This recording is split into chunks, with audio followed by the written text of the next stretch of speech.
The old man was Abbe Faria, an Italian political prisoner also condemned without trial. Each day they met by means of the tunnel passageway and confided each to each their innermost thoughts. Abbe Faria was a learned scholar and taught Dantes everything he knew of the arts and sciences and language. He was also a man of the world and wise in the ways of men. And after hearing Dante's story, the betrayal of his young friend became an open book. You saw the unsigned letter denouncing you, Edmund? Yes, de Villefort showed it to me. And while Danglars' handwriting was smooth and flowing, this letter was written in clumsy fashion. Yes. An obvious trick, my son, and a common one. Danglars had only to write it with his left hand.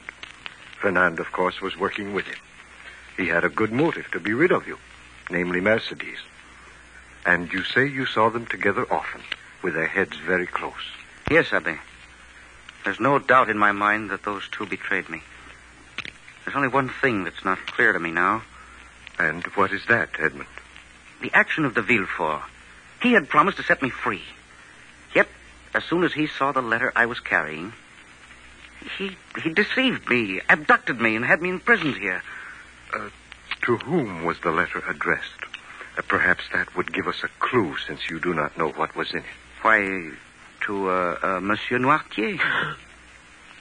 Did you say Monsieur Noirtier? Yes. But, Abbe Faria, why do you look at me so? He happens to be de Villefort's father. De Villefort's father? Yes. And now the gentleman's motive in bearing you here at Chateau d'If is plain. If it ever became known that his own father was dealing with the Bonapartists, de Villefort would lose both his influence and position. Danglars, Fernand, and de Villefort. If I ever breathe the air of freedom again, see the light of day, these three I shall hound to the end of the earth and exact my revenge. Classic literature comes alive on radio. Stay tuned.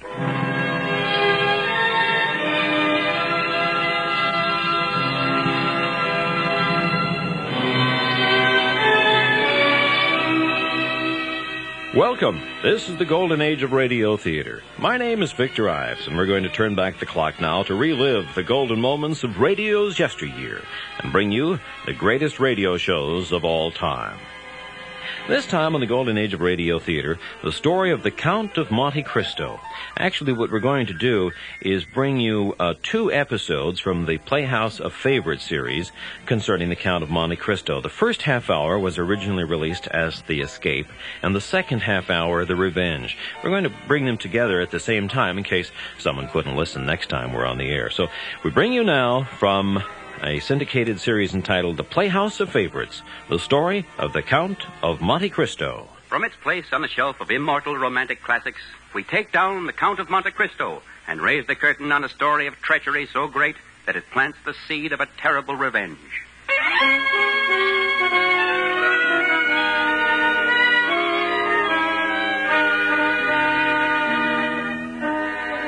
(1815) was the year when Louis XVIII sat on the throne of France. But his seat was uneasy, for on the island of Elba, the little corporal, Napoleon Bonaparte, was already plotting a triumphant return, and France bubbled and seethed with intrigue and counter-intrigue like a witch's brew, as the man on Elba watched and waited and dreamed of new glory. It was in January of this year that the good ship Pharaon set out from Naples, bound for Marseille, and aboard her was Edmond Dantes, first mate. The vessel had been out but a few days when the master, Captain Leclerc, was struck down with a paralyzing attack of brain fever. He fought it valiantly, but his battle was a losing one, and finally he sent for Edmond Dantes to attend him in his cabin. Dantes, it is the end. You, as first mate, must take my command and bring my ship to port. Yes, sir. And there is something else, Dantes. A mission you must perform for me. You swear that you will do it? I swear it, Captain. Now, in my sea trunk, you will find a packet of documents. You must stop the vessel at Elba and deliver them to the Emperor Napoleon's Grand Marshal. To Bonaparte's marshal, sir. But You will do it, Dantes. You will stop at Elba. Remember, you have sworn. yes, Captain, I will do it. Good. Now you trust me, my boy. No harm shall come to you of this. Nothing but honor. Captain. Captain Leclerc.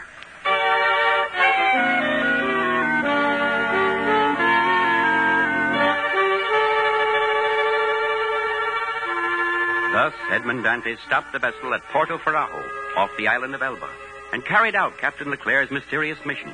He delivered the packet to Napoleon's marshal, and that officer gave him a sealed letter to deliver to a certain Monsieur Noirtier in Paris. The Pharaon had just set sail for Marseille again when the young captain was approached on the deck by Danglars, the ship owner's agent. By what authority, Dantes, did you stop this vessel at Elba? By the authority of Captain Leclerc, Monsieur Danglars. You caused us to lose a day and a half on the voyage. You understand that this is a serious matter, and I must report it to the owners. I shall recommend a change. That is, unless you disclose what was in that packet you took ashore at Elba. Oh, you know about the packet? Yes. How? My business to know everything that goes on aboard this ship. Perhaps you do not realize what you've done, my dear Dantes. Napoleon waits on Elba, and any mariner who stops there on the most harmless purpose is open to suspicion, even if he never steps ashore. But when you deliver a packet in the dead of night, well, it's a dangerous traffic, and it's very dangerous. I know nothing about that. I'm not a politician, but a sailor. Now, if you leave the deck... You have the impudence to order me from this deck? I would order the devil himself to go below if he were in my way as you are. Now, will you leave my deck, monsieur? Very well, Captain Dantes. But mark my words. You will regret this.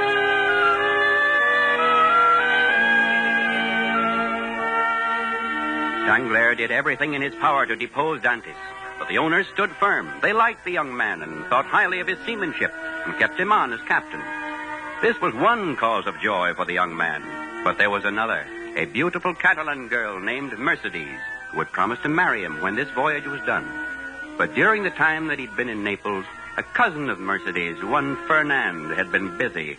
He wanted the Catalan girl desperately. For the 100th time, Mercedes, I ask you to marry me. And for the 100th time, Fernand, I refuse. Oh, this Dantes, this Edmond Dantes. I love him, Fernand, with all my heart. And no other man will ever be my husband. There's no other living man you would marry, then? No other. But suppose he were dead, this Dantes. What then? Then I should die, too. Oh, you're not serious. Listen to me, Fernand.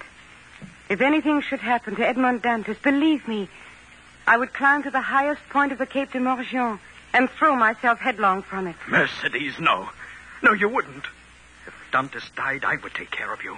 I would make you forget with my love. I would make you happy. Mercedes! Mercedes! Who's that? It's Edmond.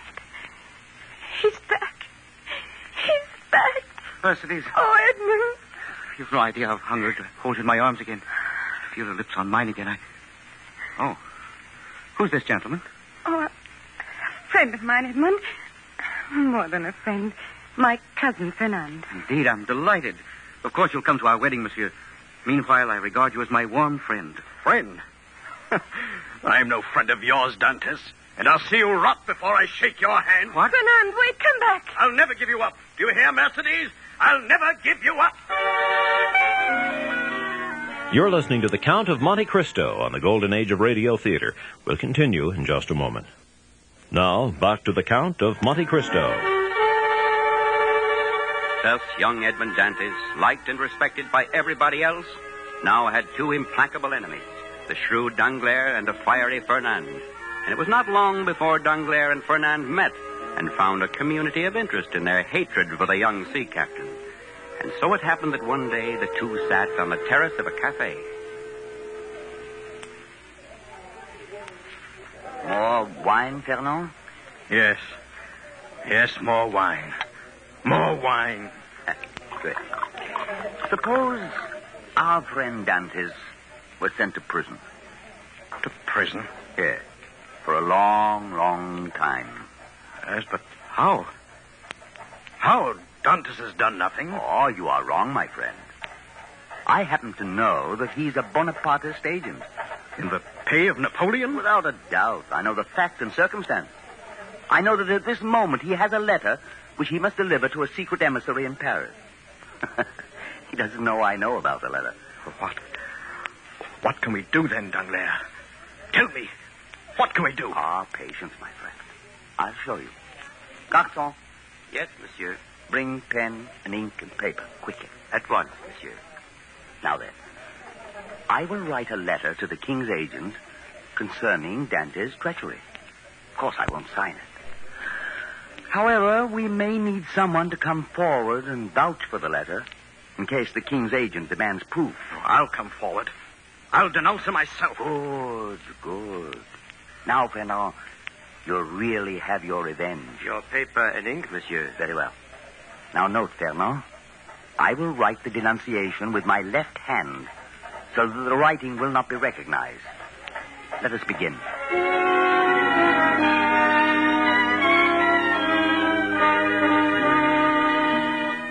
Alas, the web of treachery began to spin itself about Edmond Dantes.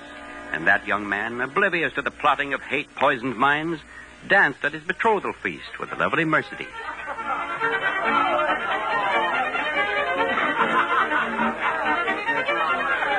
Are you happy, my darling? Happy? Oh, Edmund, I'm happier than any woman has a right to be. Except for one thing. You're going to Paris tomorrow. Oh, yes, but I shall be back in 3 days. Think only of a week from now, when we shall be man and wife. 7 days, my darling. It's an eternity. Edmund, tell me, why must you go to Paris? Oh, to deliver a letter. Oh, but come, this is our betrothal feast. Let us dance around and around, faster and faster. Open this door to the king's men. I'll go.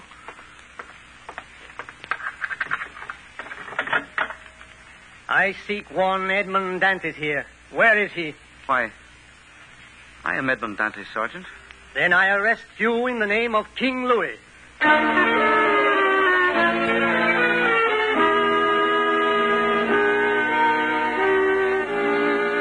And so it was that Edmond Dantes was questioned by the king's deputy, Monsieur de Villefort, of whom it was said that no man could be more loyal to his majesty. De Villefort listened to Dante's impassioned story gravely and studied the young man's honest face, and then smiled. Monsieur Dantes, I am convinced that you tell a straight story. A man of your years could not be engaged in this kind of intrigue.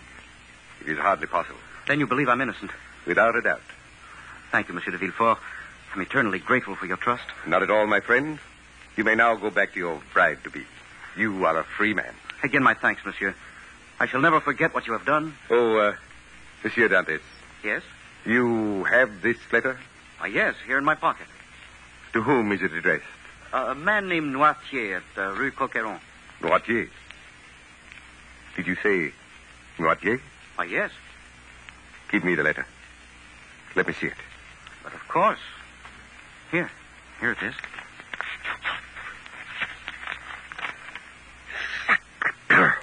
What is it, Monsieur de Villefort? Your face grows dark. Will it make a change? Do you intend to hold me now? My plans are changed. I will detain you, but overnight. Then you'll be free to go.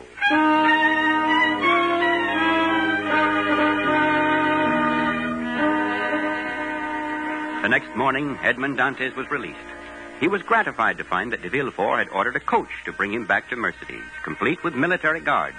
However, he had no sooner entered the coach than he was overpowered by the guard. Later, they took him on a boat, headed for the gray, grim, forbidding prison of Chateau d'If in the harbor of Marseille. And now began a new phase in the life of Edmond Dantes, later to be known as the Count of Monte Cristo. I demand to know why I've been brought here. Silence. I do not know. I simply have orders to place you in a dungeon. That is my duty. Now observe silence. I've been betrayed by friends, I tell you. I've not been given a chance to speak in my own defense. I demand a hearing. I demand it. Halt. Enter. But I tell you... Get into that dungeon, do you hear? Open this door, guard. Open it. Let me free! I'm innocent, I swear it! I'm innocent! I've been betrayed! Betrayed!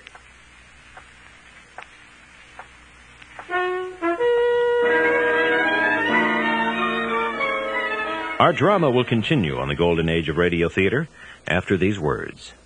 Now, back to our story.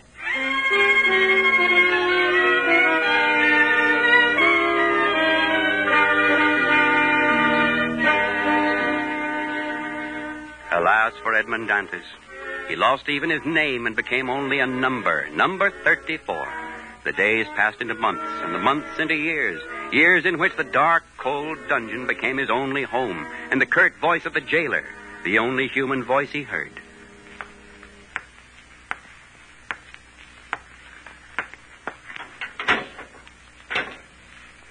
Your dinner, number 34. Guard, I beg of you. I plead with you. Take this letter to Monsieur Maximilien Morel in Marseille. He will pay you well. What? And implicate myself with the Bonapartists? You take me for a fool? I am not a Bonapartist. I'm loyal to the king, I swear it. I'm innocent. They all say that, number 34. Take that old man in the next cell to yours, number 27. He's stark, raving mad, like the rest of you. He's offered me buried treasure worth 13 million livres if I help him escape. 13 million livres in gold and jewels. And he knows where it is. Why should I take a pittance from you when the old man in the next cell can reward me so handsomely? I swear I'm innocent. You've been swearing the same thing for 4 years, number 34. Don't you ever get tired of it? Why don't you imagine some buried treasure, too, and start to count it? It'll help pass the time. Is there no one? No one who can help me? Is there no one who can find me, who can hear my voice? 4 years in this cold, dark cage. 4 years betrayed and forgotten. What's that? Sound. From inside the wall. Through a rock beating against the wall. Yes, I can hear it plainly. I must answer it with my fist. Beat it against the wall. Answer it. He has heard. An answer. The hammering has stopped. Number 34. Number 34. Yes, it is I, number 34. Who are you? Number 27. I am in the wall chiseling out a tunnel. Can you hear me plainly now? Yes, I can hear you, number 27. I meant this tunnel to lead to the outside wall from where I might drop into the harbor and escape. But I miscalculated. How have you formed this tunnel? By fashioning tools out of the furniture in my cell. It's hard for me to believe. It's almost incredible. Yours, 27, is the first human voice I have heard outside of the guards for 4 years. And yours, the first I have heard in 9 years. Who are you? Why are you here? Tell me. Patience, my friend. Later. This is a time for work, not talk. Soon I will loosen one of the stones in your cell and come in to face you. Meanwhile, look out for the guard while I toil to chisel away these last few inches of stone.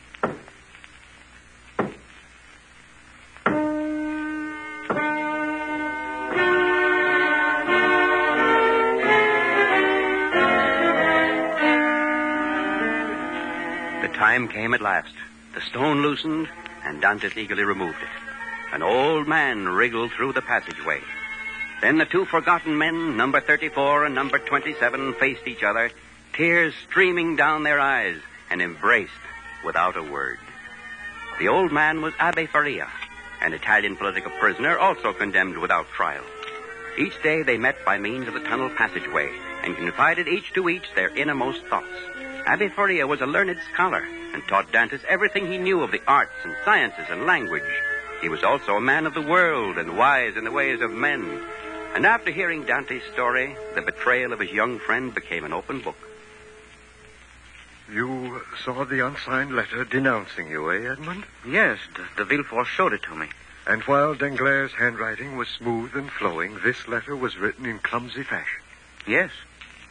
An obvious trick, my son, and a common one. Danglars had only to write it with his left hand. Fernand, of course, was working with him. He had a good motive to be rid of you, namely Mercedes. And you say you saw them together often, with their heads very close. Yes, Abbe. There's no doubt in my mind that those two betrayed me. There's only one thing that's not clear to me now. And what is that, Edmund? The action of the Villefort. He had promised to set me free. Yet, as soon as he saw the letter I was carrying, he deceived me, abducted me, and had me imprisoned here. To whom was the letter addressed? Perhaps that would give us a clue, since you do not know what was in it. Why, to Monsieur Noirtier. Did you say Monsieur Noirtier? Yes. But, Abbe Faria, why do you look at me so? He happens to be de Villefort's father. De Villefort's father? Yes. And now the gentleman's motive in bearing you here at Chateau d'If is plain. If it ever became known that his own father was dealing with the Bonapartists, de Villefort would lose both his influence and position. Danglars, Fernand, and de Villefort. If I ever breathe the air of freedom again, see the light of day, these three I shall hound to the end of the earth and exact my revenge.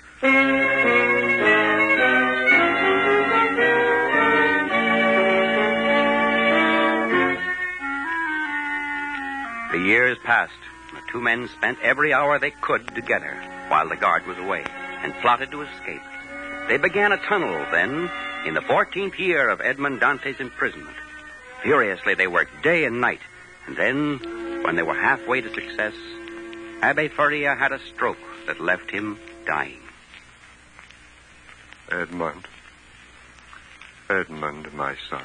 Abbe, we will wait till you recover, and then we'll make our escape together. Listen, my son. Time grows short. My strength ebbs. There is a better way than the tunnel now. When I die, they will place me in a burial sack and throw me over the wall into the harbor. You follow me? Yes. Yes, Abbe. They will leave me in the cell for a while, lying in the sack, until disposal papers are made out. Then, you will crawl into my cell here, cut open the sack, take my body out and drag it into your cell. You follow me thus far, Edmund? I do. The rest is simple. You will enter the sack and sew yourself in with the tools I have given you. Thus you will substitute yourself for my corpse.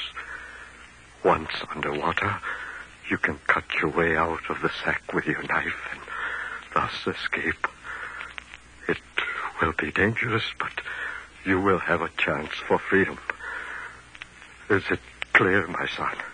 Yes, Abbe. It is clear. Good. Now, attend me.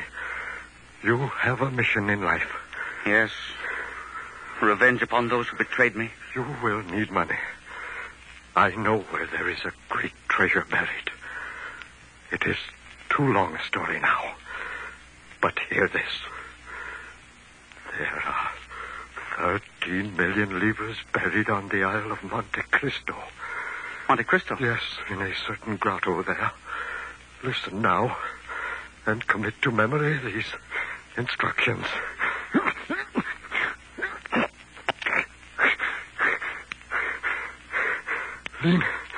Lean your ear close to my mouth, beloved son. My time is short, and my voice fails.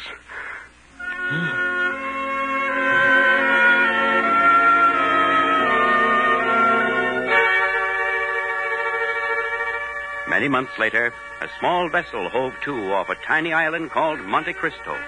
And at the bow, a man stood, his eyes burning with a strange, vengeful fire, his lips moving.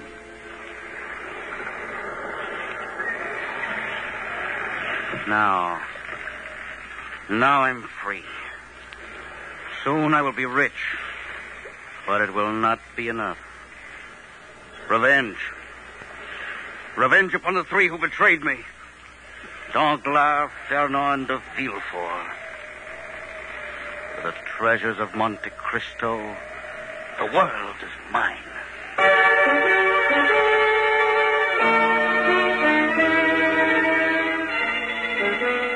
You're listening to the Playhouse of Favorites on the Golden Age of Radio Theater. Now back to your Playhouse of Favorites production of The Count of Monte Cristo. Edmond Dantes disappeared, and his name was forgotten. But as the years passed, a name came to be whispered with awe all over the continent. The name of the Count of Monte Cristo.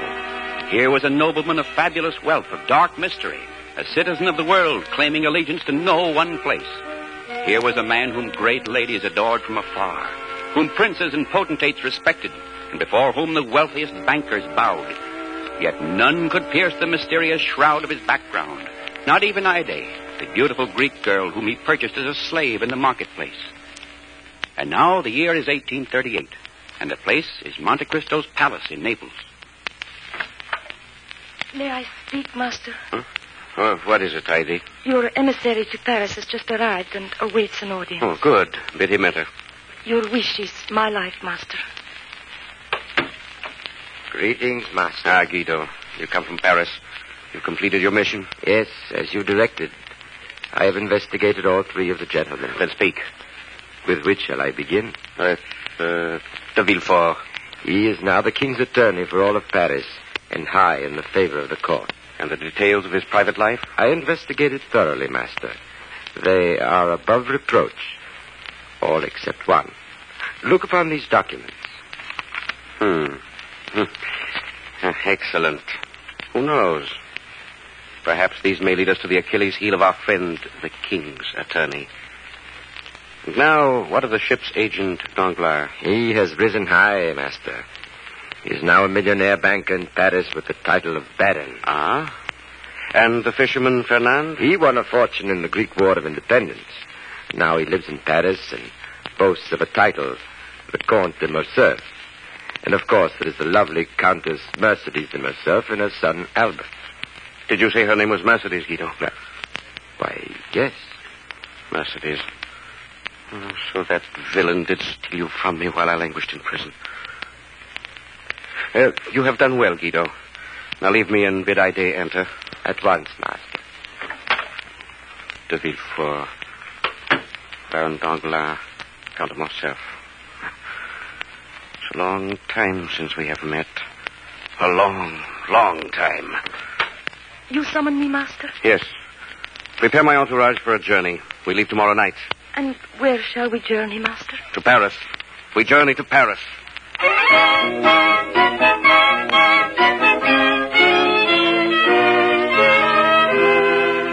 Let us now enter the palatial drawing room of Baron Danglars.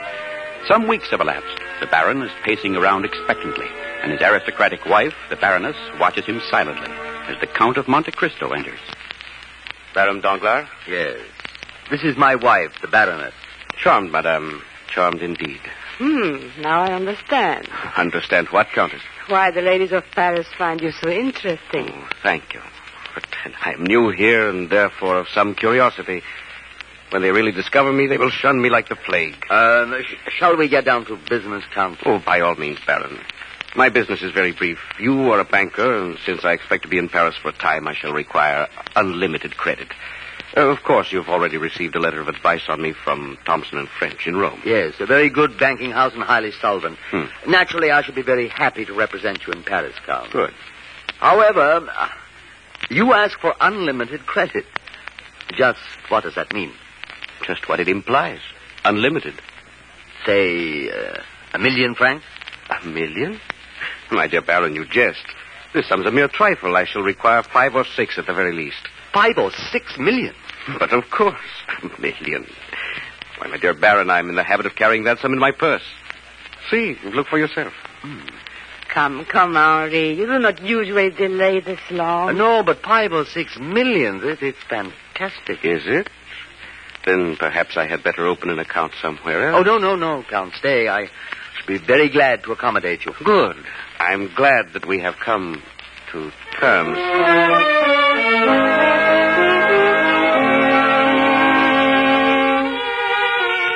The Count of Monte Cristo ingratiated himself into the Danglars household.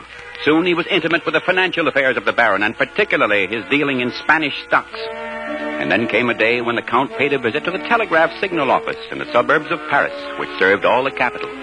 Here, through a system of semaphores, looking like windmills which are separated on high points, miles apart, news signals could be transmitted with great speed. And the Count was deeply interested in this signaling procedure, but more so in the operator.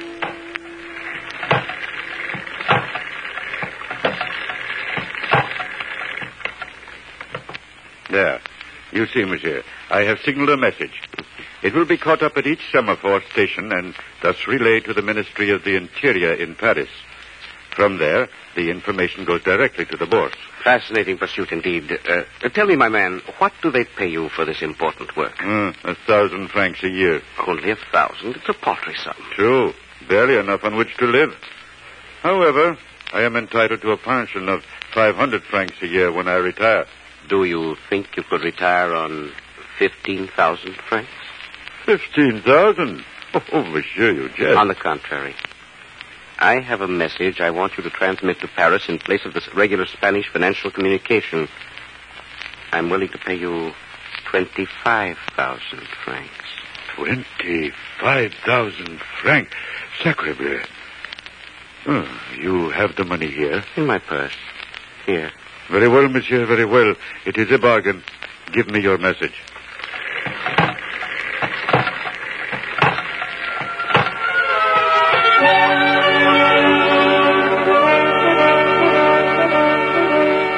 Shortly thereafter, a trusted messenger in the employ of Baron Danglars leaped from his horse, entered the Baron's house, asked for an immediate audience with the banker.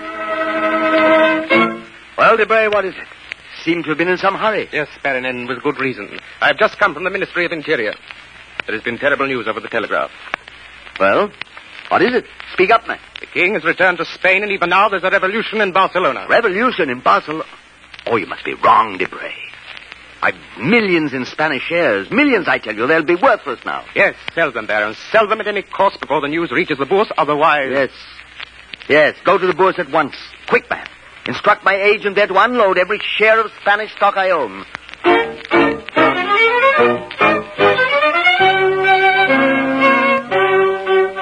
Danglars managed to get rid of his stock at great sacrifice. And despite the fact that he lost hundreds of thousands of francs on the transaction, he could not help boasting of a triumph, at least before the Baroness. Yes, my dear. The shares were worthless, absolutely worthless. Of course, I had advance information to that effect. And you sold them knowing this? Naturally. Business is business. And do you know the fellow who was stupid enough to buy this worthless paper, my dear? Well, who? None other than your friend, the Count of Monte Cristo. I don't believe it. I tell you the fact, madame. Now, perhaps you will admit that your husband is clever. At least in some respects. Baron Danglars. Debray, what the devil do you mean coming in here without being announced? The telegraph report, it was false.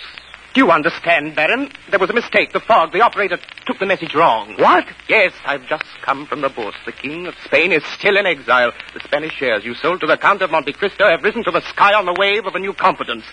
They're worth a fortune now. And the Count of Monte Cristo owns them all.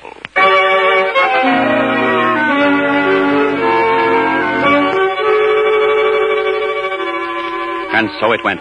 Everything that Danglars touched turned not to gold but dross. And somehow the Count of Monte Cristo was always near. And finally, in desperate financial circumstances, Baron Danglars stole 5 million francs of the Paris Hospital Fund, of which he was the banker, and fled to Italy. But here he was kidnapped by a bandit chief who took his orders from a mysterious man in hood and cloak. For weeks he was kept in a cavern hideout. Then, finally, after Danglars was relieved of his stolen gains, he was confronted by his tormentor in the gloom of the cavern.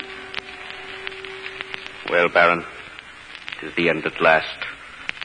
You go forth for your punishment, and never was it more richly deserved. Who are you?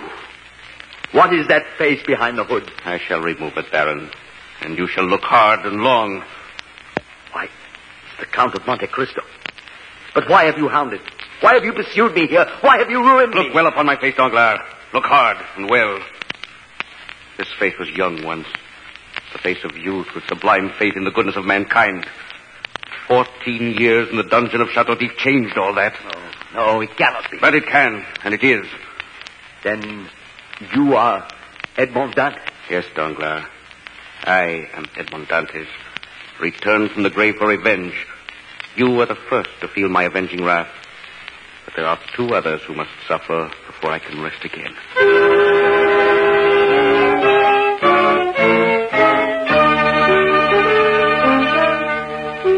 Yes, Edmond Dantes had tasted the fullness of sweet revenge on his first enemy. For in that moment of terrible revelation, the hair on Danglars' head turned white. He went forth into the world broken, penniless, hunted, never to be heard of again. You're listening to The Count of Monte Cristo on the Golden Age of Radio Theater. Now, back to our story. The Count has already avenged himself on Baron Danglars by ruining him financially, sending him out into the world a changed man, old, broken. Now he has a score to settle with the remaining 2 conspirators, de Villefort and the Count de Morcerf, who long ago sent him to prison, an innocent man. But on with the story.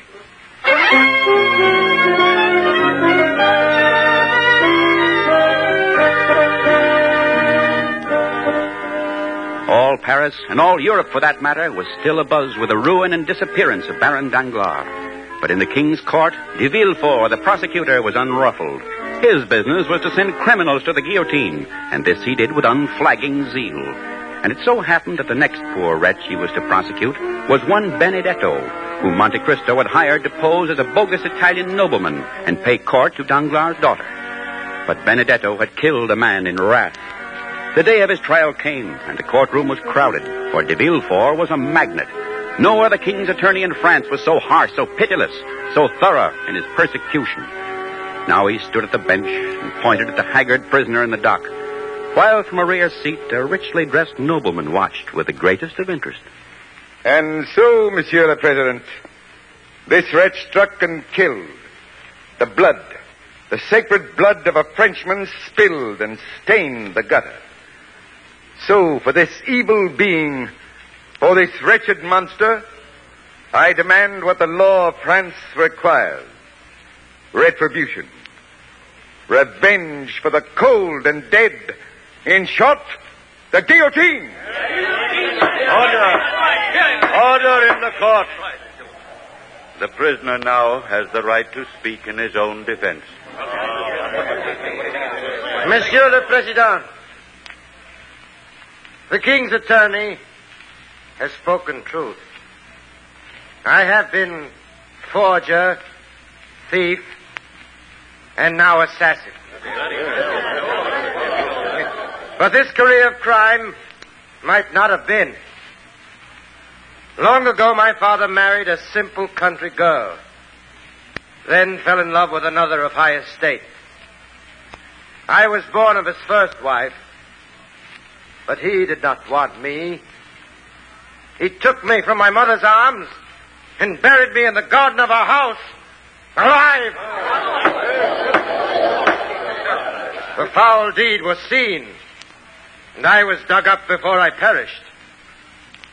Later, I was placed in an orphanage. Since then, I have wandered the face of the earth, living by my wits, hating him who is my father, body and soul, swearing revenge. Now I found him, and now I accuse him. Who is this monster, Benedetto? He is here in the courtroom. Here in this courtroom? Name him. Very well. I will name him. My father, the man who committed this foul deed, is the King's attorney, Monsieur de Villefort. See, he pales. He staggers with the blow. For justice has come home to roost.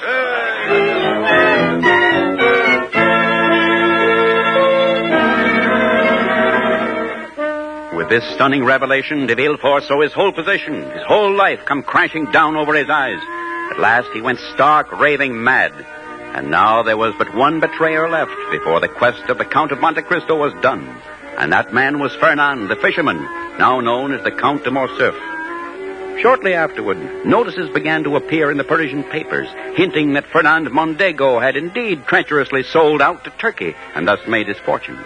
He denied it in the Chamber of Peers, but a surprise witness appeared with indisputable proof, and the Count de Morcerf was judged guilty of felony, treason, and outrage. Then the next day, a young man sought an audience with the Count. You are the Count of Monte Cristo. Yes? My name is Albert de Morcerf. I am the son of the man wrongly accused of treason by the Chamber of Peers. I understood the evidence was fairly complete. It was you who placed those notices in the newspapers. You are responsible for his misfortune. Well? Here, Monsieur le Comte. Here's my glove across your face. I will meet you anywhere, any time, and with any weapons. Very well, my young friend. I have received your glove. But you will get it back. Only there will be a bullet wrapped up in it.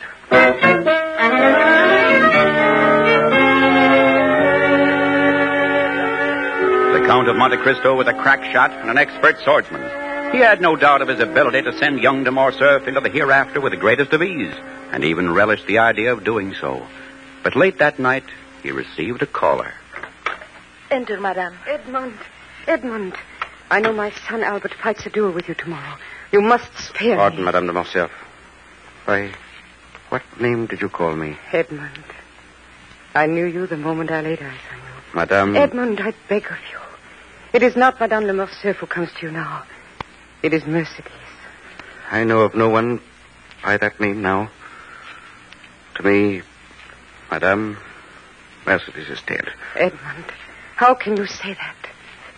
I loved you then, and I love you now. Is this true? Yes.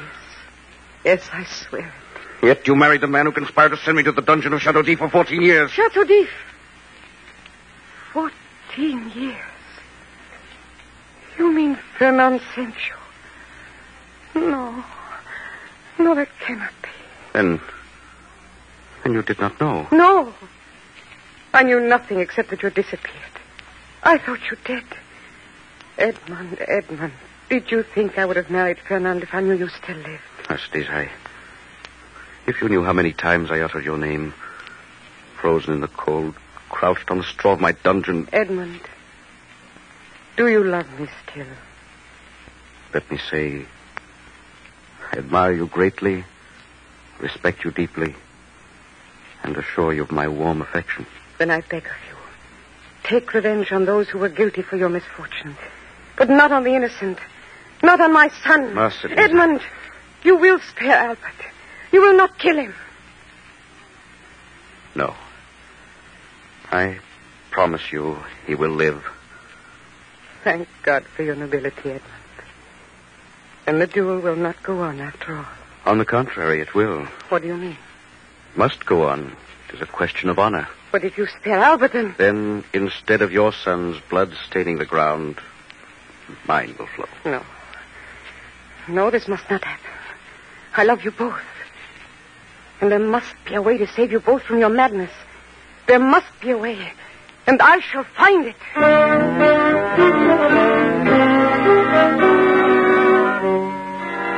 The next day at dawn, the Count of Monte Cristo waited in a forest outside of Paris. He fully expected this day to be his last. He'd promised Mercedes to spare her son. He would steel himself to aim his pistol wildly or thrust his sword in thin air while Albert struck a mortal blow home.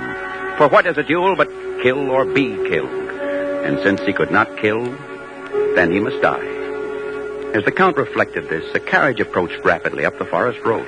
The carriage of Albert de Morcerf.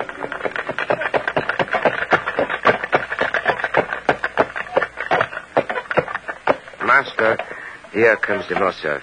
Any seconds. So I see.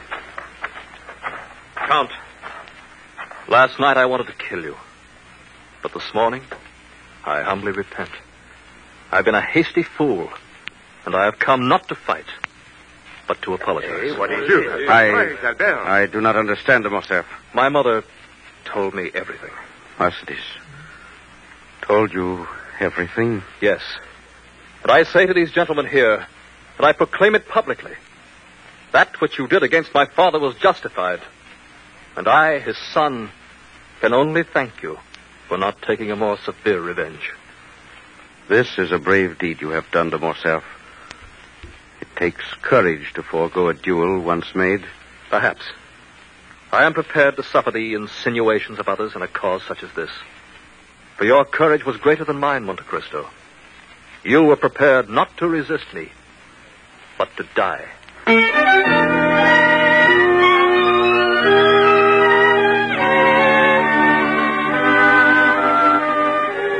With this act of the son, Monte Cristo's feelings of revenge were softened against the father, Fernand, Count de Morcerf. He resolved that at last his mission was done, his revenge complete. But it was not to be, for Count de Morcerf himself stormed into the house of Monte Cristo and faced his enemy. My son was to fight a duel with you, monsieur. Is that correct? That is correct. And he offered you an apology and left the field without raising his sword on my behalf. Yes, but it was a brave act, not a cowardly one. But it was the act of a craven. But I am prepared to defend my own honor. Honor. Honor, that's a strange word coming from you, Fernand. Oh? You know me from long ago? Only too well. So much the better. Will you draw your sword, or must I run you through like a common criminal? Gladly. And now your blood will run as deep as the tears I wept at Chateau d'If. What was that you said about Chateau d'If? 14 long years in a lonely dungeon, betrayed by you and 2 other villains, and left to die unmourned. No. No, it cannot be. You must be a ghost. Look upon me well, Fernand, for you face me in this moment before you face your Maker.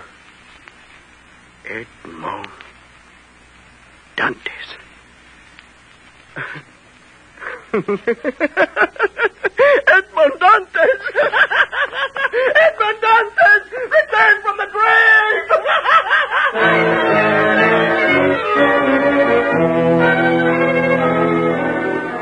The Count de Morcerf raced from the house. Wildly he ran out into the street just as a heavy carriage was passing. He was knocked down and the hoofs of the horses trampled his body. The same evening he died in delirium, crying the name Edmond, Edmond, Edmond Dantes. And Monte Cristo's revenge was complete. What happened to him after this, nobody knew, for he left Paris and France. But he was not alone, for Ida, the lovely slave girl, was with him. Where were they going? Perhaps to the island of Monte Cristo. Perhaps that is where Edmond Dantes went to spend the rest of his days. Perhaps, but nobody knows, for he was never seen again.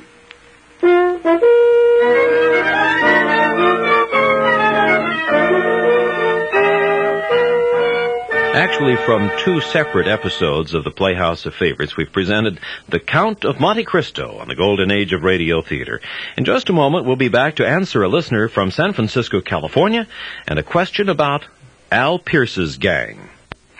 A San Francisco listener asks, where did the Al Pierce gang show originate? I say San Francisco. A friend says New York. Well, this is another one of those cases where you're both right. It debuted in San Francisco in 1929 and flourished there until 1935 when Al and his gang moved to New York. The show featured Tommy Harris, the San Francisco singer, and Edna Fisher, pianist, who was many, many years later a sometimes voice coach of mine when San Francisco radio personality Buddy Hatton and I used to hang out around her Nob Hill apartment in the early 50s. So we could hear Edna tell tales of her early radio experiences. Al Pierce passed away June 3rd, 1961. And that's the golden age of radio theater for this time. Victor Ives speaking, thanking you for being with us and inviting you to join me next time we turn back the clock. Once again, relive some of those golden moments of radio's yesteryear. Tell your friends.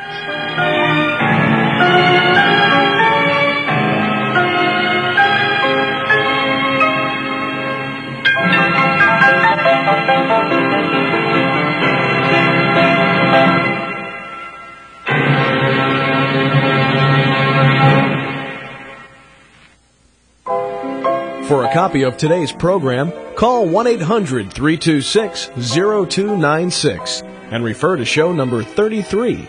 That number again is 1-800-326-0296. And remember to refer to show number 33.